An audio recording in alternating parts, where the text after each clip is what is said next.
Hello fellow Phobies enjoyers. Today we're gonna be talking about another map. Alright, so last time I talked about Big House. This is gonna be episode 2 I guess, but there's no order. We're just gonna be talking about Eternal Mondays. So obviously I'm gonna give you a bit of an explanation of how the map layout I guess. Then I'm gonna talk about openings and then some strategies you can use in this map. So without any further ado, let's get into it. Eternal Mondays is a map, as you can see here, with 3 panic points. So what I like to do with panic points is I like to show the order or the priority in which you'll be usually capturing them. So usually the panic point number 1 is the one you want to capture the most, or it's the one that's going to be the easiest to defend because it's very much close to the blue keyhole and it's far from the orange keyhole. So it takes a lot of effort to capture this one for the orange player, but not as much for the blue player. Then there's the number 2, right? So for number 2, it's very easy to capture, but it's also very easy for the opponent to capture. So because there can be defenders here that kills whatever's on the panic point number 2.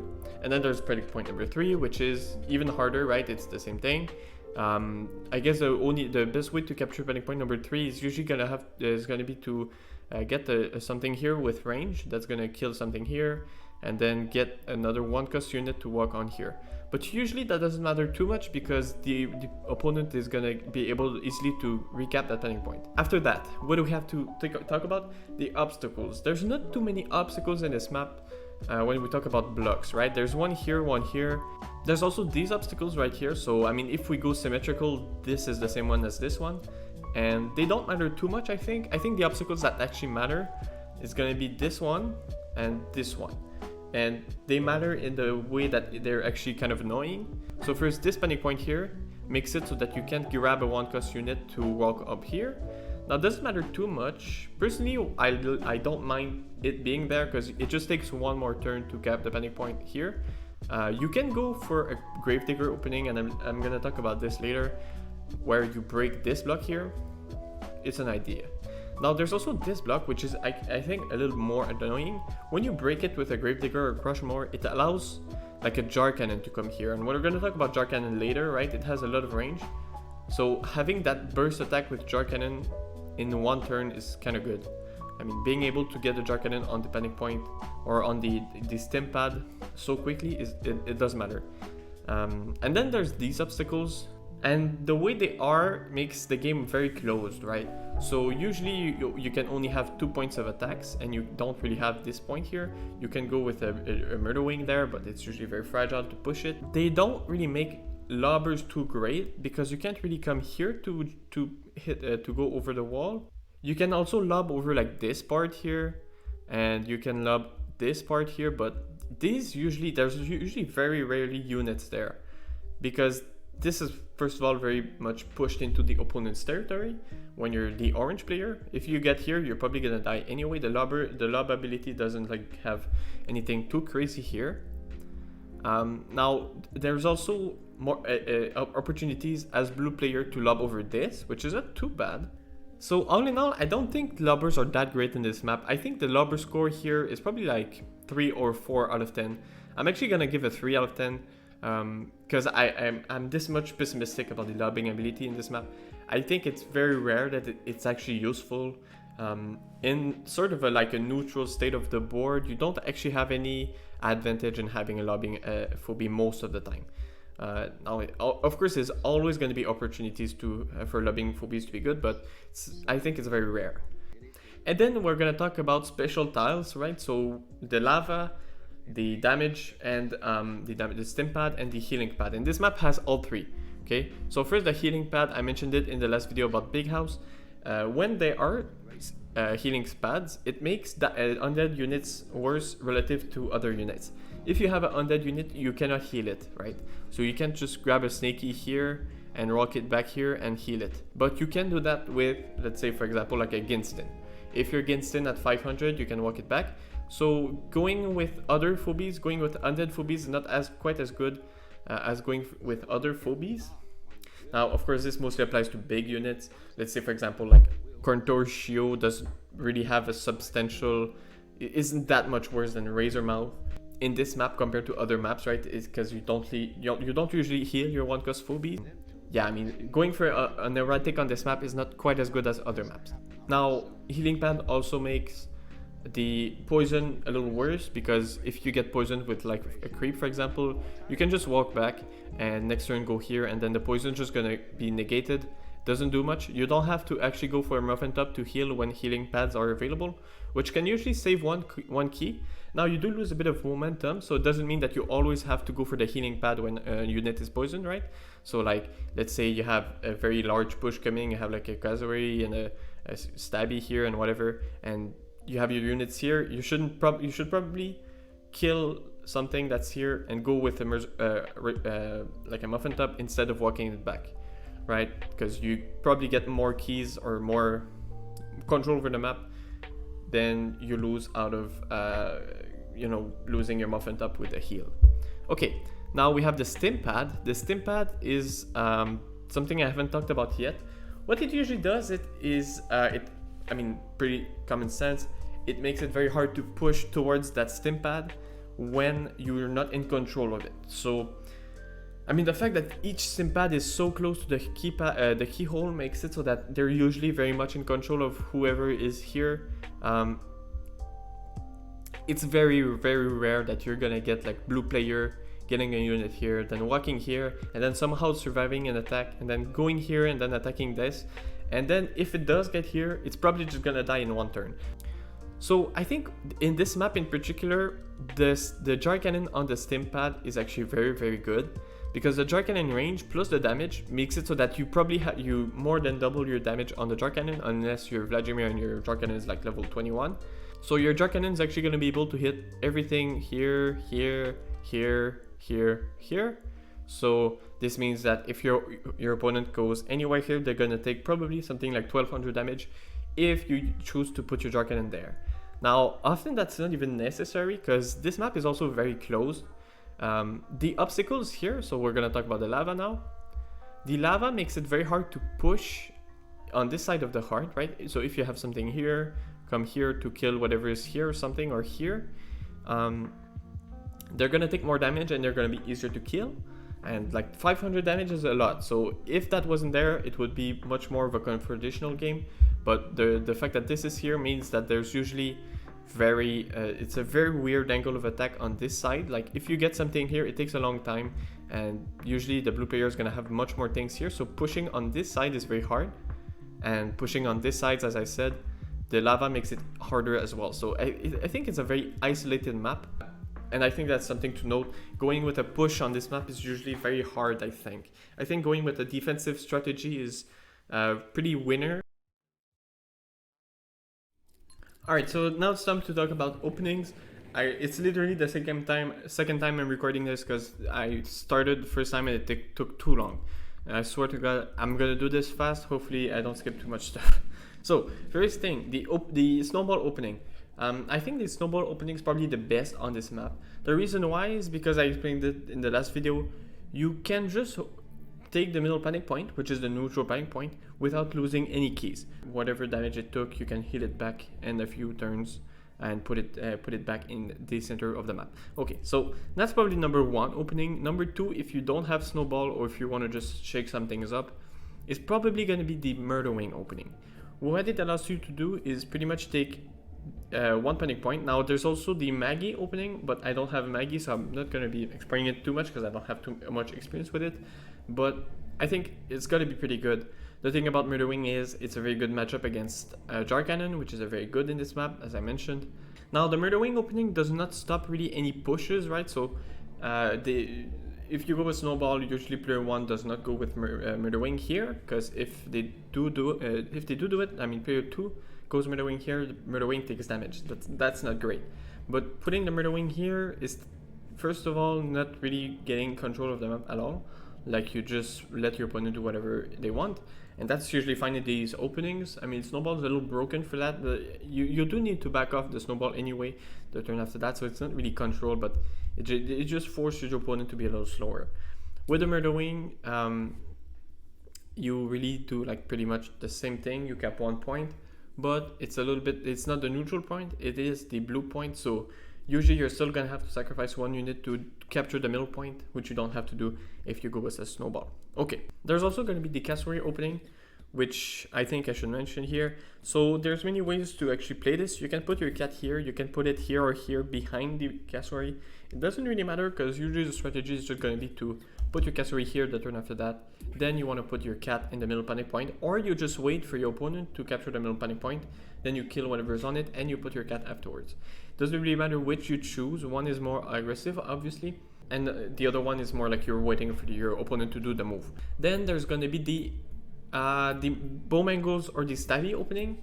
That's probably not the best one. That's why I put it so, I mean, I usually try to go from best to worst, but sometimes that's equal to like the least fun to the most fun, because I just love the bowmangles opening. It's really slow, so you don't really get any panic points like before turn 3, which is kind of stupid unless you decide to go with a murder wing there on turn 2 as player 1. Which is fine, I think you can do that. What I used to do on this map is going with a bowmangles turn 1, you move it forward to turn 2 as player 1, and then you put a Venus out there, and then by turn 3 you have a panic point and one trap in the middle. It's a pretty long setup to do, but then at that point you have like some really slow units that do a lot of damage in the middle of the map. So that's not that bad. That's surprisingly not that bad. I've won a bunch of games using this strategy, and you can try it if you want. And then I think I'm gonna talk about that. I guess I can talk about it in literally every single map. Going with the max amount of 1-cost units is a strategy you can take. So going with something like this, like Henrietta is probably not the best example because I just got it and it's very low level. But if you want to do something like this, I think it's not even that bad because you do get like lots of panic point pressure and it's very hard for your opponent to push. So you do get the defense you want, but sometimes you have too many 1-cost units. And that forces you, I mean, later in the mid game, if you don't rotate your 1-cost fast enough, you have to like sort of bank by force, and you have to deal with the fact that your opponent is gonna have bigger units than you, because there's a 5-unit cap, and if your opponent does not kill your 1-cost unit, you're very soon not gonna have enough space on your team to actually bring more units into the game. So that's a bit of a problem, but it's not too big of a problem if you do push like aggressive enough. But if you do that, you might lose more keys than you earn, and you might not even do that much hard damage. I usually don't go with 3 1-cost units, but if you can do that, if you can make it work, you're free to do it. I do think it's the worst, though. I do think it's the worst opening. It's in the ones I've mentioned, but if I mention it, it's probably because it's actually decent all in all. Now in the opening, there's also the unicorn, which is very popular, and I don't think I mentioned it that much last video, but going with something like a razor mouth here and then like a unicorn here is not that bad, because the next turn you're gonna have one panic point, right? So you're probably gonna actually capture this one, and you might even capture this one and go with a murder wing and then advance your unicorn and maybe even plant a trap on turn 2 if you want, right? So your unicorn is gonna go here and here, and then the turn after that it's gonna go here, plants a trap here. It's not the best trap, but the turn after that you go here and then you can plant a trap in these spots, or you can even go here if you have the freedom to do so. There's many outcomes there. Unicorn I think is a very good unit in the opening. Unfortunately I don't have it, so I cannot really test it. Alright, finally I guess I can even talk about Gravedigger. Now these are not really in order, by the way. Like the unicorn is probably better than like the bowmangles opening, but the Gravedigger is not even that bad. The problem here is that you don't really cap any points, so you're gonna wait till turn 2 to cap a point. And we're gonna talk about the Gravedigger opening as player 2. I think it's a little better, but I do think both are fine. So let's talk about player 2 now. Let's not waste any more time. So I mentioned it in the last video, but I think player 2 openings, I mentioned it like in editing as a little text, but I think openings are much more responsive as player 2, right? I mean, it makes sense. If your player 1 uses like a cassowary or another unit, that unit like a Gravedigger, do you really want to go with Electricat, or do you want to go with Henrietta or Saucussin? Right? You want to go with the poison Phobies, right? That makes sense. So I mean, that's why you need to always adapt your play as player 2 to what player 1 does. I mean, that makes sense. So let's say, for example, they go with Snowball, right? What should you respond with that opening from player 1? Well, there's many things you can do, of course, but I think the best thing you can do is actually go with either a bowmangles. So you want to go with a 1-cost unit. What the bowmangles does is it puts pressure on the Snowball, So if they keep it there, right, they have to move it back, because if they keep it there, you move your bowmangles here, you hit the snowball, then you move your cat, hit the snowball, and then it's probably gonna die, and your cat gets pulled in, and you take a panic point. That's kind of crazy, but of course your opponent, it never lets you do that. If your player has unlocked snowball, they're probably smart enough to not let you do that. Okay, so that's one response. What other response I like is the Gravedigger. So what Gravedigger does is it allows you to put a 1-cost unit that hasn't got too much value in it on the panic point. If you decide to go with a Murderwing instead of a Gravedigger, your Murderwing is going to take damage, and it's not going to die, but that's not the best idea, because I mean that sucks. Your Murderwing is like down to like 300 HP at that point, and it's not the ideal. If you go with this, your Razormouth is going to take damage, but it's not going to die, right, if it's only a snowball. And the turn after that, you can cap the middle panic point, right? So the snowball is going to get out of there. You can cap the middle panic point, and then you have a panic point advantage. You have like a pretty good unit, a melee unit here, and you're going to have whatever you spawn it the turn after that. So that's a pretty good setup, in my opinion. And these are, I think, the two best openings against this snowball. Alright, now if they don't go with snowball, if they go with something like this, a K9000 and a Razormouth, they can also go with Cassowary. It's still the same. You can go with a Murderwing. So Murderwing pretty much just as player 1, but on top of that, you want to go with another 1-cost unit. You don't really have to. You can always bank, and that's also something I didn't mention in the last video.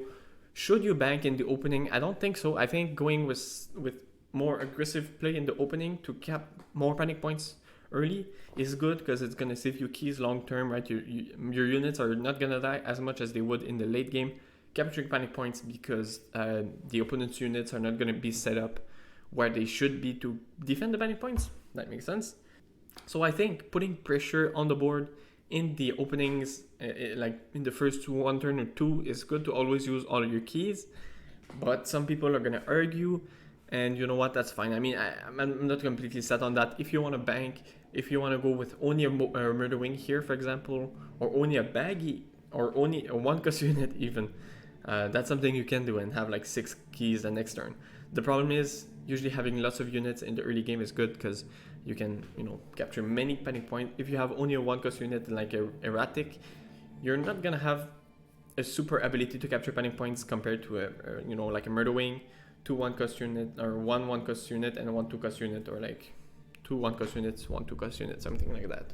And I think the Murderwing opening is just not good against the snowball. Whatever else they do, you can probably pull it off very fine. It's completely fine. You can also go with the Bowmangles opening or the Gravedigger opening, whatever they do. I didn't mention it, but that's probably great. Although, to be completely honest, I think I would go with the Murderwing opening and take more space as player 2 if they don't go with Snowball. What is that? I mean, you can always mirror here. So if they go with K9000 or I mean, if they go with Cassowary, don't put a Cassowary there because it's gonna die. But if they go with K9000, you can put K9000 there, right? I think at this point there's so many openings you can go for. So I'm gonna switch it up. I'm gonna show you what I would do against the Murderwing opening. So that's also very, very common.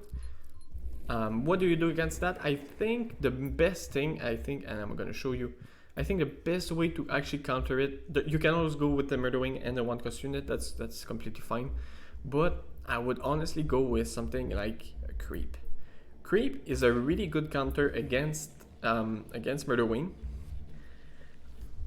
What it does is poison the Murderwing, and then the Murderwing has 4 turns left to live, and they pretty much depend on leeching on your Phobies to actually stay alive.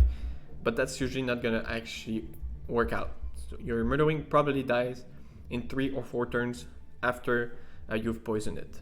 So yeah, the Creep is a great counter to that. And sometimes it doesn't even die when it poisons a Murderwing, but that's not very frequent. So something like this actually I think counters really well the Murderwing opening, because then the turn after that they pretty much have to walk back that Murderwing out of the Creep range or protect it. So I think the best response to that is probably walk the Murderwing here and then put like a 1-cost unit or a more expensive unit in front of that Murderwing so that your Creep cannot reach it.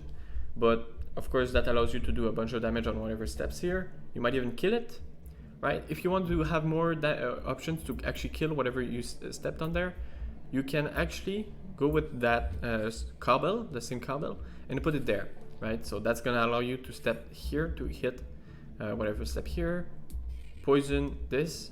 You can even walk the creep back there, put that razor mouth here and hit that same thing again. And if it's not a one, if it's a one cost unit, it's definitely dead. If it's not a one cost unit, it might be dead.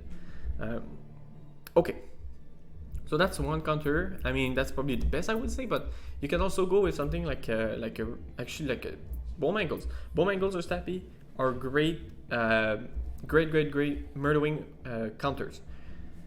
They're such great counters because if you walk, because if that murder wing walks into bow mangles or stabby range, they have enough damage to kill that murder wing, right? And then add a one cost unit as usual to just fill in that spot that's gonna take the panic points in the next few turns. So that's another one. Now, can you go with like a snowball? I don't think so. I think snowball is just not great. It's a little worse than the murder wing, in my opinion, if you're gonna capture this middle panic point, because it doesn't have quite the damage, and it can't fly. Now it has 3 moves, so that's something to think about. But I think the snowball is just a little worse if you're not gonna actually capture the middle panic point. But that's not even that bad. Putting the snowball there, it's gonna stay alive. So if they decide to push you, you're probably gonna kill. You might even kill the murder wing, honestly, with a jar cannon. So that's that, man. That's that. So I think I mentioned everything. Hopefully this helped. Hopefully this gave you some ideas to openings that you might use as player 1 and player 2. And if there's some things I should have mentioned, if there are more openings that you like on this map, tell me in the comments. Alright, let's talk about strategies, okay? I sort of jumped the gun a bit too much. So let's say you go with a Gravedigger, right? Gravedigger works here, first turn, like break this. Then a few turns after that, your cooldown's gonna be gone, and you have to place it well. But if you place your Gravedigger right here, you can sometimes come here and build a block there. Now you need to be careful. I mean, if you go with a Gravedigger, your opponent might go with more lobbing Phobies, and that's not something that's too stupid. But if they let you get into position right there, and they don't bring out a lob phobie, and they don't bring out any flying phobies that are gonna kill your Gravedigger, right? That they're gonna fly, like let's say they got a murder wing here, they can also attack your Gravedigger, right? Murder wing, bang. That's something that's, I think, pretty good, because now you get some really great control over this, and if you're able to get the lob phobie here and some high range phobie that are gonna make it very hard for your opponent to actually get around the obstacle, you can get some really good temporary advantage, because I mean at some point they might just walk back, hit the block with range units, and then the block is going to break. But during that time you might actually be able to capture 3 panic points. So that's one strategy you can go for. Now one strategy I already mentioned, it's so general, you can do it pretty much whenever you want. Going with the jar cannon here, so either go this way or go with a Gravedigger, eventually break this and then go one shot. That's one strategy you can use to have some really high damage on here. And you know, your opponent might not even expect it. Let's say you break this, they might not really realize that you can just pop a jar cannon out and do one attack that for 600 damage on here. So they might do something they really want to do, especially the lower elo, if you do something like this. So I mean, have that on the ready. If you want to trap your opponents in the lower elo matches, you can try that. I think I want to also mention traps here. Traps are, I think, very good in this map, as well as big house, and they might be even better, to be completely honest, because this is very close and usually makes for very slow matches. If you get some high range units here and some one cost here that are gonna take the panic point, the game usually stretches out for a very long time. So having some trap phobies, right? So either unicorn here or Venus or poison ivy, and trapping these places here, that's usually what I like to trap. So traps here, and maybe even here. If you have too many traps out there, that's usually good. And if you have even more time, you might even want to pivot your Venus. If you've taken a bit of damage on your Venus or your unicorn or whatever, you can heal and then go back here and then put traps here. And if you're lucky, even here. So lots of traps, potential traps.